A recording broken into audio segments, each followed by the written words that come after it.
And what's that B step? What we got to So, find? so we will have to draw when t greater than 0. Not quite.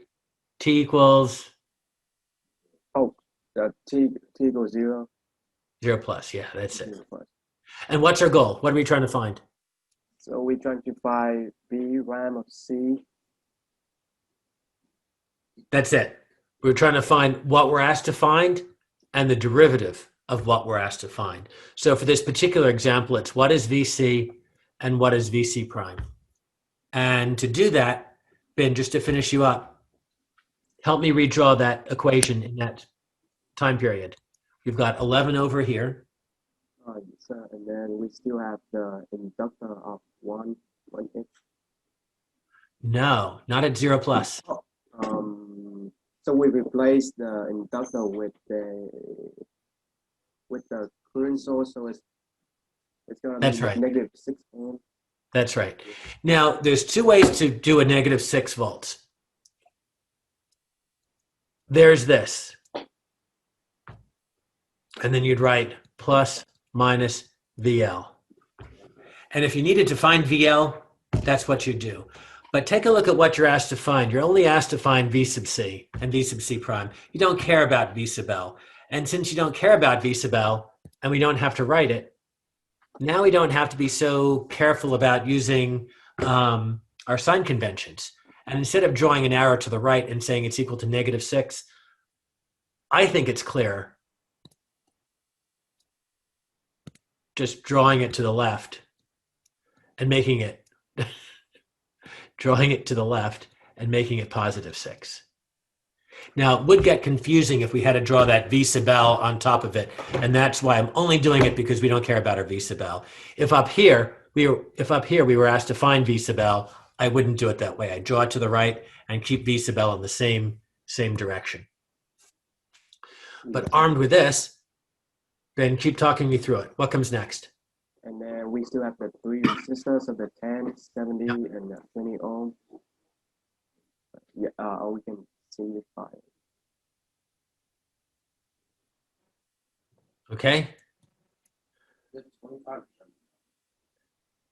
So and then on that side, we would replace VC with 108 volt, 108 voltage source. That's it. And then tell me what goes in the middle. So in the middle, we still have the 8 ohm resistor, followed by the voltage source, 240 volts, and then it would be open. That's right. It'll be open. Okay. Now I'm all about simplifying stuff every step that we can. In order to simplify stuff, we need to remind ourselves what we're trying to find. We're trying to find that voltage. If we're trying to find that voltage, is there anything we can just get rid of in the circuit or combine? Can you get rid of the middle piece that's an open since no current's going to go through it? Absolutely. You know that there's no current going through here. And if there's no current going through it, and if we don't care about voltages inside it, then it doesn't contribute anything to our circuit if there's no voltage goes through it. So we can just get rid of it. And not only can we just get rid of it, we can get rid of, we can get rid of all this. That doesn't contribute anything since there's no current. And now what can you say about the resistors on top? They're in parallel. Yeah, they're in parallel. These guys are in series, and then these guys are in parallel. So let's redraw it armed with all that knowledge. Let's just really quickly figure out, we want to find, we want to find out what the REQ is of 10 in parallel with 90. And you can pull out the calculator and say what's 1 over 10 plus 1 over 90. But you can just do it by the fact that even faster, that these guys are multiples of each other. Make the smaller one a multiple of the bigger one. How many 90 ohm resistors would you need to have in parallel to make 10? Whom am I down to? John, how many 90 ohm resistors would I need to have in parallel to make a 10 ohm resistor?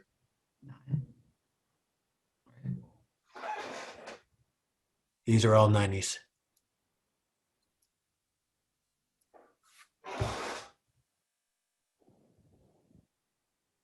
Just four? No, Why is it? more than 4. Keep going. How many? Oh, nine. I thought it was nine. Yeah, exactly. You need 9. Good.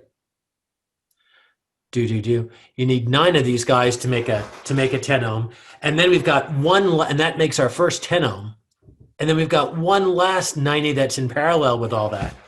So we have a total of 10. So John, with 10 90 ohms, what's the equivalent resistance?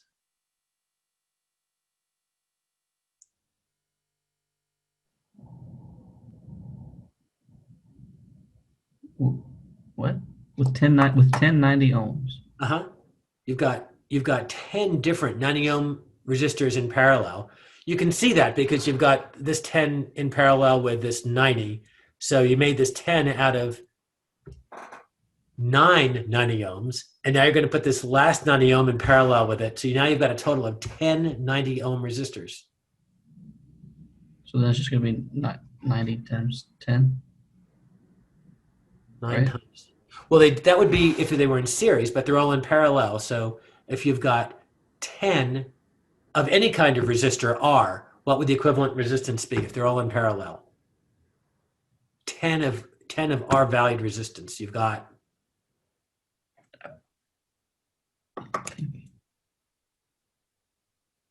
well, you might not see that. You may not see that. So you can do product over sums if you want to instead, and that'll work fine too.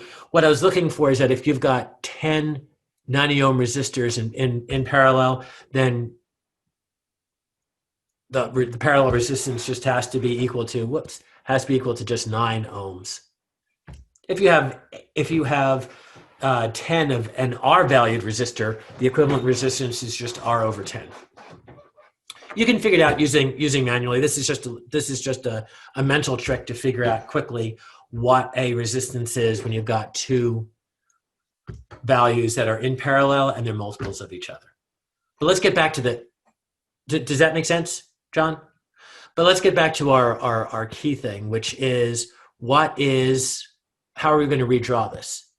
So redrawing this thing, we've got our 11 ohm over here. It's actually even easier than that.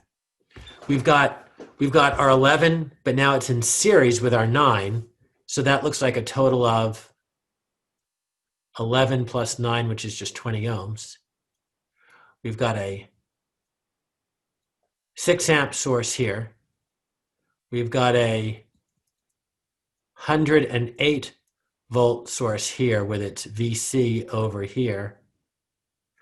And this is what we've simplified our entire circuit to, because we're only really interested in finding what VC is. Now, our goal is to find VC and VC prime. So going back to Connor, what's VC? VC Yeah. should be 108 volts. And you think you got over on that one with the easy one, but I'm going to ask you the next one too, which is, what's its derivative of VC? It should be I of C over C. Yeah, so what he's doing is saying there's only 2 ways to get into that derivative world. The only 2 ways to get into that derivative world is to say I equals C dV dt, and of course this is true only for a current through and voltage across a capacitor, or V equals L I prime, and that's true only for voltage across and current through a inductor. So since we're interested in finding VC prime, he's using this and solving for VC and saying that's got to be equal to 1 over C times I sub C. So now let's just finish in what those values are. What's 1 over C? Still, Connor, you can finish it up. Be 6 over 1 over 75, which should be 450 volts per second. Yeah, exactly. Well, I see we said was, oh, that's an interesting point.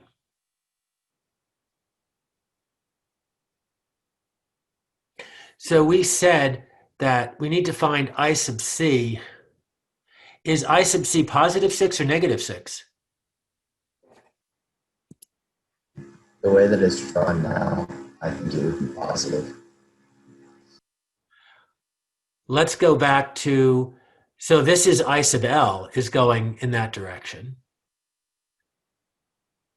But where did we define what I sub C is? How do we need, if we've defined V sub C in this direction, how are we required to define I sub C? Going down or going up? Going down. It's got to go down. We've got no choice.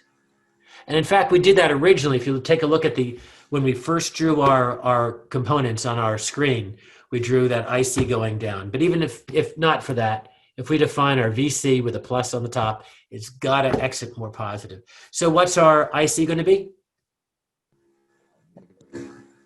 -6 over 1/75. Yeah. Shoot.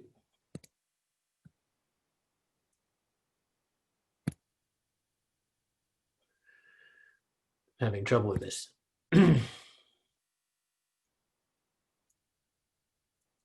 Which would be negative 450 volts per second. And now we've completed the initial conditions.